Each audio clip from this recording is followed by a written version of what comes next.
Washington. Rais wa Marekani Donald Trump anaelekea Japani leo Jumatatu katika siku ya pili ya ziara yake barani Asia inayotarajiwa kukamilika kwa mkutano wa kilele na rais wa China Xi Jinping. Ziara hiyo ambayo ni ya kwanza kwa Trump tangu arejee madarakani ilianza jana Jumapili nchini Malaysia kwa msururu wa makubaliano.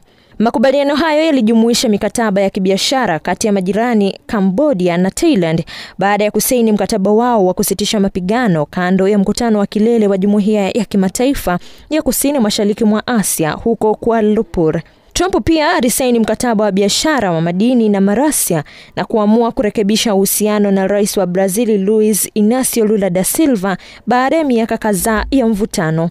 Na huko Cameroon, watu 4 wameuawa katika makubaliano kati ya vikosi vya usalama na wafuasi wa kiongozi wa upinzani wa Cameroon ambaye anadai kushinda uchaguzi wa hivi karibuni wa rais. Chiroma amesema alishinda 54.8% ya kura, lakini wachambuzi wengi wanatarajia Biya mwenye umri wa miaka 92 kushinda muhula wa 4 katika uchaguzi ambao wakosoaji wake wanasema umezidi kuibiwa. Nikiripoti habari kimataifa, Matrida Baltazari, MSJ TV.